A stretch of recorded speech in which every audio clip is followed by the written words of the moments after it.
everyone, it's Becca here. Today I'm going to share with you how I paid off my student loans, how I went from not acknowledging them to eventually being able to pay them off within 6 months of graduating from the University of Southern California. I loved watching these videos while I was paying off my debt, and so hopefully this will be beneficial to some of you who are still in your journey or who are contemplating beginning to pay off your debt.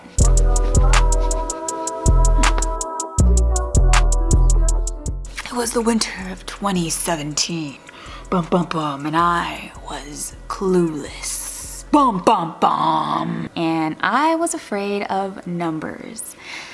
My mom had tried to show me how to make a budget, how to manage my money, but I just didn't like to add and subtract and to even keep track of what I was spending. The way that I would know if I spent too much is if I swipe my card a bunch and then I'd realize, I get this gut feeling like, oh, maybe you're spending too much.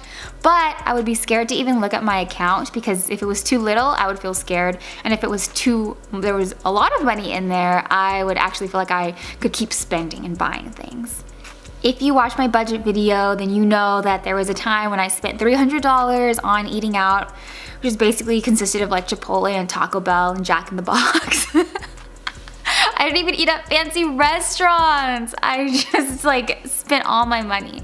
That's when I figured that out once I made my very first budget. But while I was in my last year at university, I decided to make a change. But it didn't really come from me. I believe God is the one who was like, Rebecca, you need to wake up now. Like I said, the way that I budgeted was just going off of a gut feeling. And the scary thing is that I know I'm not the only one because a lot of my friends are the exact same way. Like we would just be like, okay, I'm swiping my card too much. Like, maybe I should stop spending. I believe my journey to financial awareness started with one of my college internships. I interned with this woman named Patrice Washington. A lot of you all may know her as America's Money Maven and the host of the Redefining Wealth podcast. That planted the seed. And so I had interned with her for maybe about like 6 months, and then it wasn't until like the end of 2017 when I was like, maybe I should start looking at my money. Once Patrice launched her podcast, I was able to listen to all of the interviews that she conducted with her different guests. And they're so valuable, but definitely my favorite interview is when she interviewed Ty and Talaat McNeely from the His and Her Money podcast. They're a family. Just have an amazing story. I'm gonna link that down in the description below too, so you guys can go listen to that episode and hear all about their amazing journey to debt freedom. And now they actually paid off their entire mortgage within 5 years. And so I never knew that was possible. That ignited the spark. You know, I already had like a little firecracker sparkler, but then listening to their interview just like sparked the firecracker. It was on like Donkey Kong. After that, I was just like, oh my gosh, I need to take control of my finances. So now that this fire was ignited, the new year happened, and in January of 2018, so almost a year ago, I went and sat by the pool in my apartment complex in student housing, and I was like, okay, I'm gonna make a budget. So I calculated the last 3 months of my expenses and just to see how much I spent, how much was going towards groceries, eating out, gas money, my bills, my rent, all of that kind of stuff, just so I knew how much money I had going out. And then I wanted to see what I also spent on miscellaneous, so like clothes. Like I went to school in Los Angeles, and so we'd go shopping, like shop till you drop. We'd be like in downtown LA, we'd go to Santa Monica, Venice Beach, Culver City, like hit up all the malls. And I was shocked at how much I spent on shopping and how much I spent on eating out, when in actuality, I could reduce my shopping and maybe start cooking at home instead of ordering lunch every day. My budget was super archaic. It was just on a notepad. Like the notepad literally looked like this, and I just added everything and subtracted. It took me forever. I didn't even use Excel. I literally just wrote out by hand all of my expenses, added them up and everything, but it was worth it. It probably took me like half a day. But that was my very first budget. Now, around the same time, I discovered a new YouTuber. Her name is Zoe Ariel. Some of you might be familiar with her. I'm also gonna link her channel down below. And I just became obsessed with her videos because she spoke all about minimalism and living a simpler life, and kind of how minimalism and a simpler life can give you more abundance in return. So minimalism and becoming debt-free and financial independence really go hand in hand, you guys. Like, if you can take control of your spending habits and consumerism, and even like your desire for the new bright shiny things, or even keeping up with the Joneses and being the most stylish person in the room, like if you can get your impulses under control, then that kind of goes hand in hand with paying down your debt or building up your savings or accomplishing your financial goals. So I just went on a minimalism kick. Like, I minimalized everything in my apartment, everything in my kitchen. I had like 20 mugs. And I was like, really, girl? Like, there's only one of you and you have visitors over, but you don't have 20 friends here all the time. So I got rid of the majority of my mugs. And then I realized I could sell it. So then I would sell my stuff in like our campus Facebook page and then use that money to pay off my debt or to add money into my savings.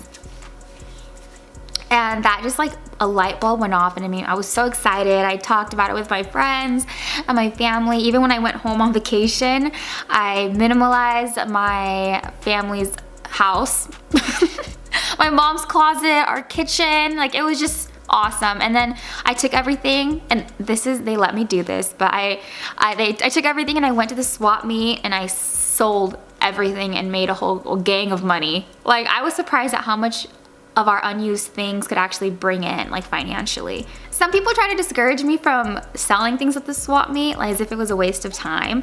But I was like, no, like, I had the mentality that every single penny counts. So even if I went to that swap meet and sold like only $10 worth of things, it was still a win-win, because that money would go straight towards paying off my debt. And if I was getting rid of stuff, that was like kind of clearing up my space, like clearing up the declutter in my house, the clutter like in my mind, and it just worked. Minimalism and debt payoff just like went hand in hand. As I neared graduation, the whole fear of like finding a real job and becoming an adult was like setting in. But because I was paying down my student loans and learning more about money, I realized, like, even if I get a job out of college and I'm making trash money, like if I'm making just a little bit of money, or even if I'm in an unpaid internship or like a minimum wage internship, it's okay, because you can still pay off your debt and you can still reach your financial goals on a low income if you are a good steward and manager of your money. Debt is a form of modern day slavery. If you don't pay your debt back, they can take away your house. They can take away your cars. The bank can take it back because you don't own it, but you're using it. And so I'm not too hot on slavery. I moved my budget from a little skimpy piece of paper onto an actual like Excel spreadsheet with a graph and equations and calculations. It's real fancy. Check out my debt payoff video if you want to see that. As time went on, I eventually graduated. I ended up going full-time and getting a job that I'm thankful for and blessed. You know, every experience and job is a blessing. And I was eventually able to pay off even more debt each month. And I was paying off so much that it actually scared me. Like, dang, this is a lot of money that's leaving my pocket each month. But as I paid off more and more and I saw the number going lower and lower, I just became more motivated. Now, during this time, in order to stay motivated, I just would listen to financial podcasts, Dave Ramsey's Debt-Free Screams, Dave Ramsey's, hello? Hey, Becca. Hey, as I got closer to paying off my debt, I became more interested in financial independence and even like investing. So I became more financially literate, and now that my debt is paid off, I'm interested in like the next step. So maybe like purchasing a property or purchasing assets, things that can eventually make me money without me having to work. After graduating, I was able to make a lot more money because I began to work more, and I used my free time to pick up side hustles. Every day I'm hustling. A side hustle is another stream of income. And I realized that I actually had a passion in growing social media accounts and consulting for digital marketing.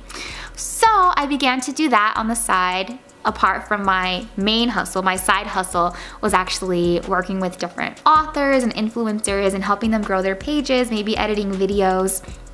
And so I was able to really find a specialty in my side hustle.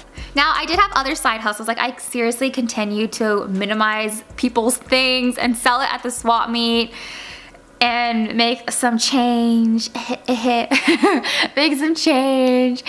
And I also babysat, and I did like odd jobs. Like one time I worked this wedding and I was like a greeter, and I helped like pour water for all them thirsty folk at the wedding. So I really did a lot of different jobs, and honestly everything went towards my debt. Sometimes it was painful because I'd work really, really hard and I felt like I wasn't really seeing the fruits of my labor.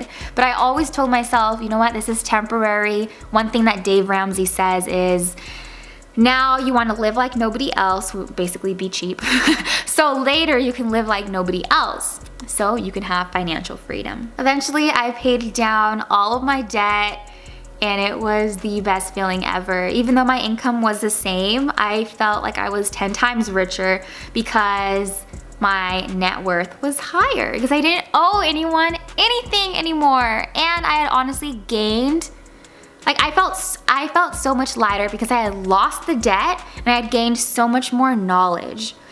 So when I look back on the year and I think back to the beginning of 2018 to now, like the end of 2018, beginning of 2019, I've honestly grown so much. I've become more confident in numbers and I've become more confident in money management, and now I'm actually able to give other people advice. I give my friends and family advice and even spread the wealth here on YouTube, because it's such an amazing feeling when you pay off debt. Like, you just feel so rich and your money feels like it's yours. You're not giving it to the bank, you're not giving it to Sally Mae and the different student loans, but it's such an amazing feeling. All right, that's my story. I honestly could not have done it with all of the amazing resources out there, podcasts, newspaper articles, blogs, Instagram pages, all those people out there who are encouraging you to pay off your debt, become financially literate, and basically be in charge of your own future. I'm so thankful to all of you, and honestly, to God be the glory, because I was so uninterested in personal finance, and now it's a big part of who I am. And now I want to share the wealth with you all. So if you found any benefit from this video, I encourage you to share this video on Facebook, Twitter, LinkedIn, Instagram. Share it with your friends and family members if you found any benefit in it, and that would also help me because I'm trying to grow my channel. This is so exciting. 2019 is gonna be the year. If you like this video, hit the subscribe button, give this video a thumbs up, and check the description box down below to check out my other finance playlists. Bye. Mwah.